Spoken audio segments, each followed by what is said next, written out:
और बहुत खास जगह आज आपको लाए हैं, खास चीज़ दिखाने के लिए।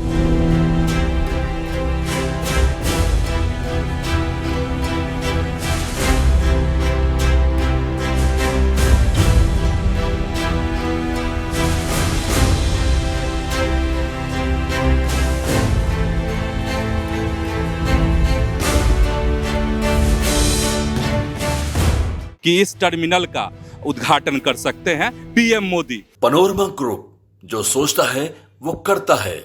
नमस्कार, आप देख रहे हैं न्यूज हाट। मैं हूं चंदन झा और बहुत खास जगह आज आपको लाए हैं, खास चीज़ दिखाने के लिए। और कहेंगे कि भाई क्या खास दिखाएंगे और कहाँ हैं, तो मैं अभी पटना एयरपोर्ट पे हूँ। और ख़ास क्या दिखाएंगे, तो पटना एयरपोर्ट का कायाकल्प हो रहा है। कायाकल्प कैसे हो रहा है, तो पटना एयरपोर्ट का जो है नया टर्मिनल भवन बन रहा है। और इस टर्मिनल भवन में क्या सुविधाएं होंगी, क्योंकि कहा यह जा रहा है, खबरें यही है सामने आ रही हैं कि यह इंटरनेशनल लेवल का एयरपोर्ट होगा, टर्मिनल होगा, जिस पर कई खास सुविधाएं होंगी। तो चलिए आपको दिखाते हैं कि कैसे क्या सुविधाएं अंदर में डेवलप की जा रही हैं। तो सबसे पहले हम आपको ले चलते हैं कहाँ पर, तो डिपार्चर मतलब अगर आपको पटना से कोई फ़्लाइट पकड़नी है तो आप कैसे पकड़ेंगे, आपके जो लगेज होंगे वह कैसे उसमें जाकर लोड होगा, तमाम जो सुविधाएं हैं। पहले डिपार्चर दिखाते हैं, फिर हम आपको अराइवल दिखाएंगे। और डिपार्चर की अगर हम बात करते हैं तो देखिए, डिपार्चर जो होगा, 2 ब्रिज बनाए गए हैं। एक लेफ्ट साइड का राइट साइड का ब्रिज है, दूसरा लेफ्ट साइड का ब्रिज है। और इसी ब्रिज के माध्यम से आप सीधे जो नया टर्मिनल भवन बन रहा है, जो आप देख रहे होंगे मेरे पीछे, इसी ब्रिज से आप जाएंगे फर्स्ट फ्लोर पर, टर्मिनल के फर्स्ट फ्लोर पर। वही डिपार्चर पॉइंट होगा और उसी के माध्यम से आपके लगेज भी जाएंगे। फिर वो जो भी आपकी फ़्लाइट होगी उसमें सारे सामान आपके रखे जाएंगे। सबका तरीका होगा, सबके लिए व्यवस्था की जा रही है, हाई टेक्नोलॉजी की व्यवस्था की जा रही है। और ऐसे ही फिर आप चाहेंगे तो बाएं तरफ से भी जा सकते हैं, उसके लिए भी इधर से भी ब्रिज बनाए गए हैं। तो चलिए ज़रा देखते हैं कि डिपार्चर जो बन रहा है उसमें क्या क्या सुविधाएं डेवलप की जा रही हैं। तो चलिए अब देखते हैं विस्तार से। देखिए, सबसे पहले आपको हम बता रहे हैं पटना एयरपोर्ट पे जो टर्मिनल बना है उसमें डिपार्चर के लिए फर्स्ट फ्लोर पे आना पड़ेगा। अगर कहीं आपको पटना से बाहर जाना है, मतलब पटना से आपको अगर फ़्लाइट लेनी है तो फर्स्ट फ्लोर पे आपको आना पड़ेगा। अच्छा, और व्यवस्था इतनी तगड़ी की गई है कि आपको लाइन में लगने की ज़रूरत नहीं होगी। वह पूछेंगे आप कैसे, क्यों नहीं लाइन में लगनी पड़ेगी, तो वो हम बता रहे हैं। देखिए मेरे पीछे आप देख रहे होंगे, ये आपका लगेज अगर आपके पास है तो 64 नंबर है यहाँ पे, इसके बाद 63 है, फिर 62, 61, 60, तो ऐसे करके 1 से लेकर 64 तक जगह बनाई गई है, जिन जगहों पे आप अपने लगेज जो है आप रखेंगे। और वो जगह हम बता रहे हैं, जैसे आप मान लीजिए 64 नंबर पे आए और यहाँ पर आप इस पर आप अपने सामान रखेंगे और सामान जो है यहाँ से आपको नीचे चला जाएगा। अब नीचे कैसे जाएगा वो देखिए, पूरा का पूरा सिस्टम एकदम हाई सिस्टम जो है तैयार किया जा रहा है, ताकि लोगों को सुविधा मिले। और सुविधा ऐसी वैसी नहीं, इंटरनेशनल सुविधा मिले। तो ये यहाँ पे आपने अपने सामान रख दिए, वो सामान यहाँ आएगा। और अभी चालू नहीं है, इसीलिए फिर वो सामान जो है धीरे धीरे आगे बढ़ेगा आपका। और जो भी लगेज आपके होंगे वो यहाँ से फिर नीचे जाएंगे यहाँ पे, और यहाँ से चेक करके जो सिक्योरिटी चेक की व्यवस्था होती है वो यहाँ पे होगी। वो चेक करके सब मशीन के द्वारा सारी चीज़ें होंगी, और वो फिर सामान आपके नीचे जाएंगे। और नीचे में फिर वो सामान जो है आपके फ़्लाइट तक, जो भी आपकी फ़्लाइट होगी वहाँ तक, उस फ्लाइट तक आपके सारे सामान पहुँच जाएंगे। तो ख़ास यही कि जो पहले पैसेंजर्स को, जो यात्रियों को दिक्कत होती थी कि सामान चेक कराने के लिए घंटों इंतज़ार करना पड़ता था, कई बार इस वजह से आपकी फ़्लाइटें भी छूट जाती होंगी। तब वो फ़्लाइटें आपकी नहीं छूटेंगी, और इसीलिए नहीं छूटेंगी क्योंकि 64 ऐसी व्यवस्थाएं की गई है जहां से आपके सामान जो हैं इन करेंगे। तो ये डिपार्चर का हम आपको बता रहे थे कि क्या व्यवस्था की जा रही है। और आपको हम दिखा रहे हैं, अगर आप देखेंगे कि किस तरीके से इसके सेलिंग है, तो भव्य सेलिंग है। और तमाम जो है इसमें अभी काम चल रहे हैं कि अगर बहुत अच्छी इसमें कारीगरी भी की गई है और शीशे जो है अभी लगभग करीब शीशे लगा दिए गए हैं, लेकिन अभी कुछ वायरिंग और बिजली के जो काम है वो अभी बाकी है। कहा जा रहा है कि 15 अप्रैल तक ये सारे काम जो हैं ख़त्म कर लिए जाएंगे।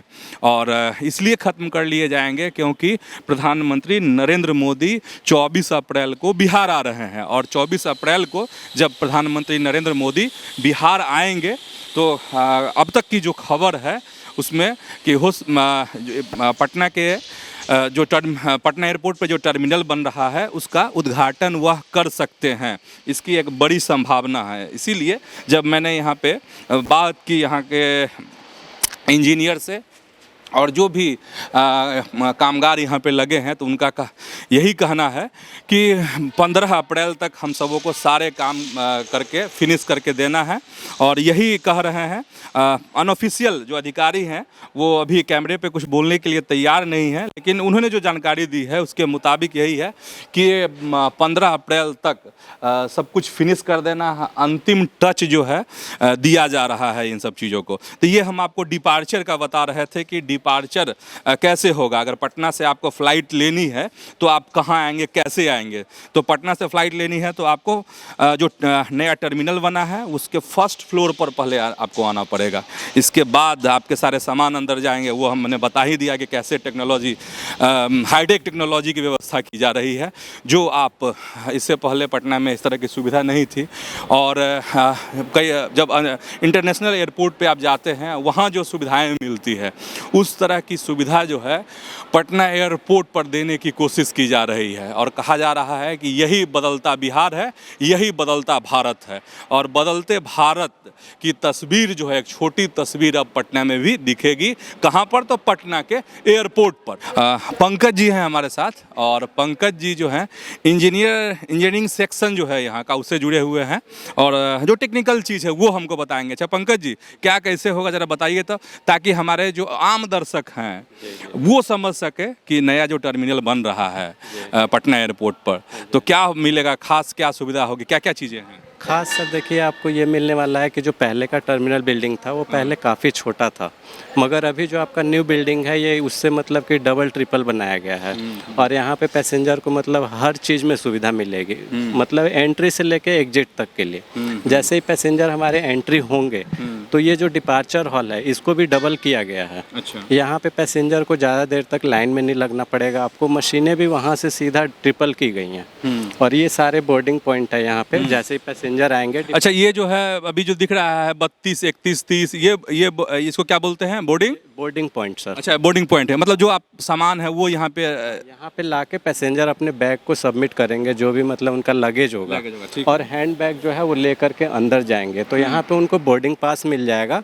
ये 32 जो बोर्डिंग मतलब पॉइंट बने हुए हैं वो सिर्फ 34 है ये 32 ओनली फॉर डोमेस्टिक साइड। अच्छा, ये 32 हो गया वो डोमेस्टिक साइड के लिए। डोमेस्टिक साइड का है। और इसके आगे जो आप देख रहे हैं वो आपका इंटरनेशनल, मतलब 33 से लेके 64 तक। हाँ जी, वो आपका इंटरनेशनल साइड के लिए है। ठीक है। तो जो भी पैसेंजर इंटरनेशनल के होंगे वो उधर की साइड से एंट्री होगी, और जो डोमेस्टिक के होंगे वो इधर से जाएंगे। एंट्री तो यही होगा ना? एंट्री बिल्कुल, एंट्री पॉइंट आपका ये है।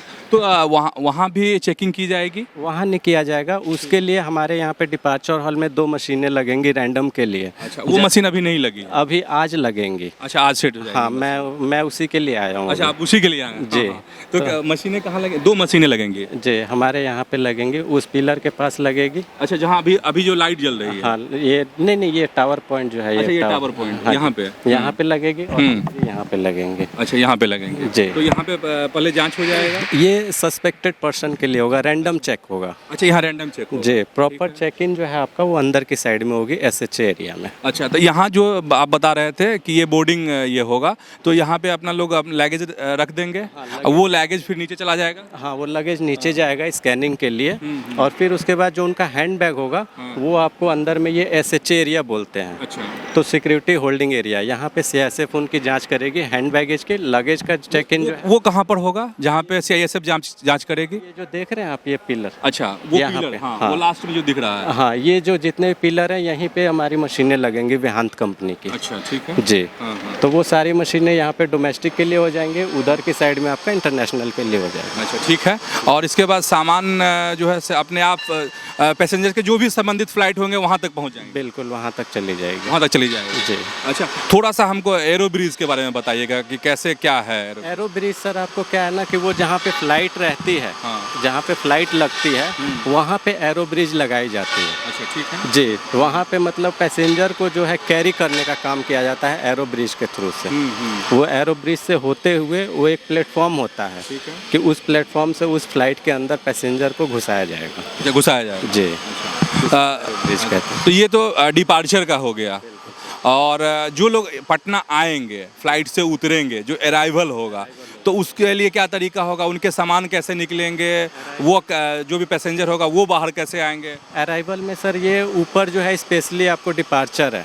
अच्छा, अराइवल जो है आपका फुल्ली नीचे में अराइवल ग्राउंड पर। जी, ग्राउंड फ्लोर जो है वो अराइवल पॉइंट है। हाँ, हाँ। तो वहाँ पे भी मशीनें लगती हैं हमारी, मगर वहाँ पे कभी कभी लगती हैं। अच्छा, जी, रेगुलर चेकिंग के लिए नहीं, जो आउट ऑफ इंडिया से आते हैं, कई एयरलाइंस है जिनका कि मतलब उनका चेकिंग किया जाता है पैसेंजर का। जी, तो अभी मतलब आपकी जानकारी में क्या है, यहाँ से इंटरनेशनल फ्लाइट भी शुरू होगी कि बिल्कुल शुरू होने वाली है? शुरू होने वाली है, उसका भी तैयारी अभी चल रहा है हमारा, इसीलिए ये इंटरनेशनल पॉइंट भी बनाया गया है। अच्छा, इसीलिए इंटरनेशनल पॉइंट भी बनाया है। जी जी। अच्छा पंकज जी, एक चीज़ और बताइएगा। आप एरो ब्रिज के बारे में अभी बता रहे थे, तो कहे कि चलते हैं ज़रा एरो ब्रिज पे ही, कैसे क्या होता है, ताकि हमारे दर्शक चीज़ों को और बारीक ढंग से समझ सकें। तो यही एरो ब्रिज है नहीं? जी, आपका एरो ब्रिज है। हाँ, और दर्शक देख भी रहे होंगे कि अभी का जो रनवे है वो मुझे लगता है कि दर्शकों को स्क्रीन पे दिख रहा होगा। ये पीछे जो है वो पुराना वाला जो अभी है स्ट्रक्चर वो है। और अच्छा पंकज जी, ये तो फिर तोड़ना पड़ेगा? बिल्कुल बिल्कुल सर, ये सारी बिल्डिंगें हट जाएंगी आपको। अच्छा। और डायरेक्ट इसको पुराने वाले रनवे के साथ कनेक्ट कर दिया जाएगा। अच्छा, यही मतलब इन्हीं रनवे का विस्तार हो जाएगा? बिल्कुल, इन्हीं रनवे का स्टार्टिंग हो जाएगा। हाँ। अच्छा, से कनेक्टिंग पॉइंट हो जाएगा हमारा इस ब्रिज के थ्रू। अच्छा, इस ब्रिज के थ्रू। अच्छा, जब मान लीजिए कि पीछे वाला हिस्सा टूट जाएगा, जो पुराना वाला हिस्सा है, और ये जो नया जो टर्मिनल बन रहा है, तो जो फ्लाइट होगी तो उसका कैसे क्या कनेक्शन होगा, कैसे यात्री उसमें बैठ पाएंगे पैसेंजर, वो जरा बताइए तो। देखिए, जैसे कि आपका बोर्डिंग पास मिल जाएगा जी, आपका बैग चेक इन हो जाएगा, तो इन सब को जैसे एरो ब्रिज पे आपको आने से पहले बोर्डिंग गेट बोला जाता है जी। इस बोर्डिंग गेट पे आपकी फ्लाइट लगेगी। हाँ। वहाँ पे पैसेंजर आके वेट करेंगे। उसके बाद जिस एयरलाइंस की फ्लाइट का मतलब पैसेंजर होंगे उनको उस ब्रिज के थ्रू ले जाया जाएगा। ठीक है। जी। तो चार ऐसे चार ब्रिज बनाए गए हैं? बिल्कुल सर, बिल्कुल। 4 आपके बोर्डिंग गेट हो गए, चारों बोर्डिंग पॉइंट से जो है फ्लाइटें जाएंगी। अच्छा, फ्लाइट है। तो उसमें क्या ऐसा कुछ तय किया जा रहा है कि ये डोमेस्टिक के लिए ब्रिज होगा और ये इंटरनेशननल के लिए होगा? बिल्कुल बिल्कुल सर, इसका जो हाफ पोर्शन है वो डोमेस्टिक होगा, हाफ पोर्शन जो है वो इंटरनेशनल का। तो 4 ब्रिज है, तो 2 bridge domestic, 2 bridge international. International के लिए, जी जी बिल्कुल। तो रनवे का जो विस्तार होगा तो यहाँ तक आएगा। और ये ब्रिज खत्म हो रहा है, जो अभी देख रहे होंगे कुछ कामगार जो हैं नीचे अभी बैठे हुए हैं, और इन्हीं लोगों के हाथों से ये काम हो रहा है। इतना शानदार और ज़बरदस्त काम हो रहा है। और यहाँ पे रनवे आएगा। और अच्छा, एक और होता है कि कई बार दिखता है कि जो अलग से भी ब्रिज लगाए जाते हैं। जी जी। तो वो क्या होता है? उसको भी एरो ब्रिज ही बोलते हैं। उसको भी एरो ब्रिज ही बोलते हैं। वो व्हीकल एरो ब्रिज हो गए। जी जी, जैसे ये जो हमारा है ये फिक्स है, कंक्रीटेड है, तो इसके थ्रू उस फ्लाइट में नहीं जा सकते हैं डायरेक्ट। उसके बाद वो एरो ब्रिज मूवमेंट वाली वो गाड़ी होती है, उसको लगाया जाता है फ्लाइट के बगल में, उसके थ्रू पैसेंजर अंदर जाते हैं। अच्छा, तो ये व्यवस्था होगी। तो ये मान लीजिए जो पुराना है ढांचा, उन सब चीज़ों को तोड़ने में कितना वक्त लगेगा, रनवे तैयार करने में कितना वक्त लगेगा? कुछ तो आपके जो सीनियर होंगे वो कुछ बता रहे होंगे आप लोगों को। जी जी, देखिए मोस्टली रनवे तो हमारा रेडी है। रनवे में कोई तोड़ फोड़ नहीं होगा, सिर्फ इसको कनेक्टिविटी देना है न्यू टर्मिनल से, सब कुछ रेडी है। जी, बट वही है कि थोड़ा सा 24 तारीख को मे भी एक्सपेक्टेड डेट है, मोदी जी आएंगे तो हो सकता है 24 अप्रैल को ही ओपनिंग हो जाए। जी जी। जी बिल्कुल। तो अभी आपको हम दिखा रहे थे जो फर्स्ट फ्लोर का, मतलब फर्स्ट फ्लोर पे डिपार्चर, तो नीचे ये ग्राउंड फ्लोर है और ग्राउंड फ्लोर पे अराइवल पॉइंट बनाया जा रहा है। और अराइवल पॉइंट में 4 एग्ज़िट गेट होंगे, आपको पीछे दिख भी रहा होगा। ये है एग्ज़िट 31, इसके बाद है फिर एग्ज़िट 41। तो इस तरीके से अलग अलग गेट बनाए गए हैं, जिससे जो यहाँ पर पैसेंजर्स आएंगे अलग अलग जगहों से जो आएंगे वो यहाँ से एग्ज़िट करेंगे, निकलेंगे, बाहर जाएंगे। तो ये अराइवल पॉइंट है। तो अराइवल पॉइंट में को कैसे डेवलप किया जा रहा है, क्या क्या यहाँ पर सुविधाएं होंगी, चलिए अंदर में आपको वो दिखाते हैं। तब देखिए कि अंदर में क्या क्या सुविधाएं हैं, कितने पॉइंट बनाए गए हैं, कहाँ आपके सामान की जांच होगी, आपका जो लगेज होगा वो कहाँ कैसे निकलेगा बाहर, फिर कहाँ से आप उसको रिसीव करेंगे, वो सब चीज़ आपको अभी हम दिखाएंगे। देखिए अराइवल आपको बता रहे थे कि कैसे अगर आप पटना एयरपोर्ट पे पहुंचिएगा, नए टर्मिनल में पहुंचिएगा तो कैसे निकलिएगा, तो वो बता रहे थे आपको। तो यही पॉइंट होगा कि आपकी जो फ़्लाइट होगी वो रनवे पे उतरेगी, फिर वहाँ से आप ऐसे बाहर निकलेंगे और बाहर निकलेंगे। और इसके बाद जो है आपके जो सामान होंगे, जो आपके लगेज होंगे, उनके लिए ये पॉइंट बनाए गए हैं। वो फ़्लाइट से फिर यहाँ तक पहुँचेगी और वो निकलेंगे। अगर आपका सामान अगर ये है लगेज तो निकाल लीजिए। तो ये सुविधा है। और देखिए अभी कई लगेज आपको इस पर दिख रहे होंगे और अभी टेस्टिंग मोड में है सारी चीज़ें, कि ताकि जब इसकी शुरुआत हो, अगर 24 अप्रैल से इसकी शुरुआत होती है तो उसमें कोई परेशानी नहीं आए। जो भी यात्री हों, पैसेंजर्स जो भी होंगे, उनको किसी भी परेशानी का, दिक्कतों का सामना ना करना पड़े। तो ये टेस्टिंग मोड की चीज़ें हैं। अभी लगेज रख कर इसको टेस्ट किया जा रहा है, तकनीकी खामी को चेक किया जा रहा है कि कोई परेशानी नहीं हो।